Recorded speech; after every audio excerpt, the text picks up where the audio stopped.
नमस्कार। कई बार मैं सोचता हूँ कि जो हमारा शरीर है ना, वो बीमार होने के लिए बना ही नहीं है। मैं ऐसा इसलिए कह रहा हूँ कि आप देखिए जितने भी यहाँ पर जो पशु पक्षी जितने भी होते हैं, आपने उसमें से अधिकांश को फिट पाया होगा। कुछ रेयर केस में कुछ बीमार होते हैं जो जन्मजात विकृति आ गई, उसकी वजह से अगर बीमार होते हैं तो होते हैं।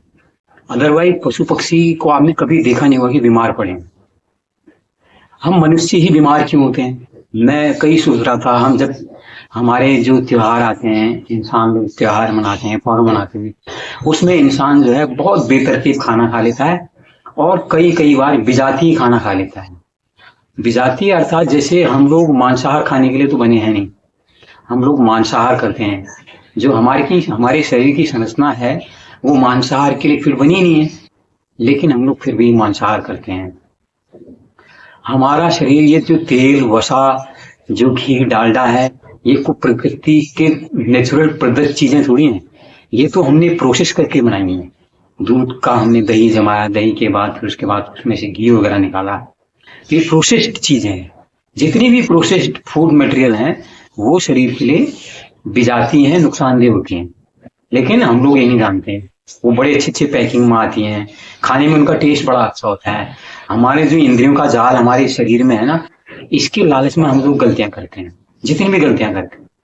हम कुछ सुनने में कुछ हमको पसंद होता है, हम कई बार किसी चीज की भर्त्सना करते हैं, बुराई करते हैं हम लोग, लेकिन अकेले में होते हैं एकांत में तो उसको सुनना चाहते हैं, बड़े मजे से सुनना चाहते हैं। ऐसी कुछ देखने की चीजें हैं, उसके लिए भी हम लोग अपनी आंखें बिल्कुल फाड़ के रहते हैं। तो यही चीजें हमारे स्वाद का भी होता है। हम स्वाद लोलुप इतने हो जाते हैं कि स्वाद लोलुपता के चक्कर में हम नहीं जानते हैं कि जब हमारे पेट के अंदर जाएगा, अंदर क्या क्या नुकसान करेगा। कई लोग कहते भी है ना, कई बार कहते हैं कि जीभ तो अपना मजा ले लेती है, भुगतना पेट को पड़ता है। तो ये बात बिल्कुल सही है। हम लोग जो विजातीय खाना खाते हैं उसके चक्कर में हम लोग बीमार पड़ते हैं। हम लोग ने अपने आसपास देखना भी छोड़ दिया है। हमने चिड़ियों को देखना छोड़ दिया है, हमने पशुओं को छोड़ना छोड़ दिया। आपने कभी क्या किसी गाय को या भैंस को कभी आपने मांसाहार करते देखा? नहीं देखा। ऐसे ही आपने जो जंगली जानवर हैं, जो मांस भक्षी हैं, उनको आपने घास खाते देखा? वो भी खाते हैं कभी कभी, लेकिन कैसे? वो जड़ी बूटियां खाते हैं। जब उनका आहार बिगड़ जाता है तो वो उसकी तरफ जाते हैं। लेकिन हम जब अपने आहार के लिए, अपने उपचार के लिए भी जाते हैं तो हम भी नेचुरल चीजों का उपाय नहीं ढूंढते।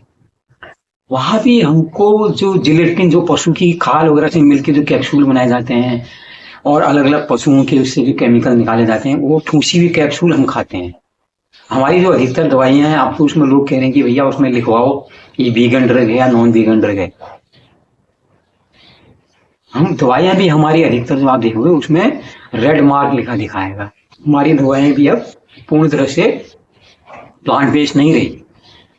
तो पुराने समय में जो आदमी रहता था, कोई डॉक्टर होता, अभी तो ये समझ लो 2000 पहले, उससे पहले वैद वगैरह रहे होंगे। वैद कोई आज की दवाइयां थोड़ी खिलाता था। वैद तो जड़ी बूटी खिलाता था, या वो व्रत के विधान बताता था कि भैया फला दिन व्रत करना, और देखता था किस समय किस सीजन में सबसे ज्यादा बीमारियां होती हैं। उसी समय उन्हें जो नवरात्रि है आप देखो, उसमें ट्रांजिशन फेज चलता, मौसम बदलने का, उसमें उन्हें नवरात्रियों के 9 दिन की व्रत पूजा का विधान रख दिया। तो जितनी भी पूजा अगर आप देखोगे सांस्कृतिक, उसके आप आदमी उसका रूढ़िवादी हो जाता है, बड़ा परंपरागत हो जाता है। आज मैं उसको जल चढ़ाऊंगा, ये करूंगा। लेकिन जितनी भी जो पूजा पद्धतियां हैं, जो जितनी व्रत के विधान है, उनके पीछे पीछे कुछ न कुछ लॉजिक रहा है ताकि आदमी का शरीर फिट रहे। जो ऋषि मुनियों ने जो अन्वेषण किया, वो अन्वेषण ऐसे ही नहीं किया। तो इसीलिए मैं कहता हूँ, अगर हम बीमार हम लोग पड़ते हैं तो हम खुद उसके लिए जिम्मेदार हम खुद होते हैं, क्योंकि हम अपने शरीर को वो चीज देते हैं जो शरीर को नहीं देनी चाहिए। तो आप भी क्या सोचते हैं इस बारे में? आप जरूर बताएं। नमस्कार।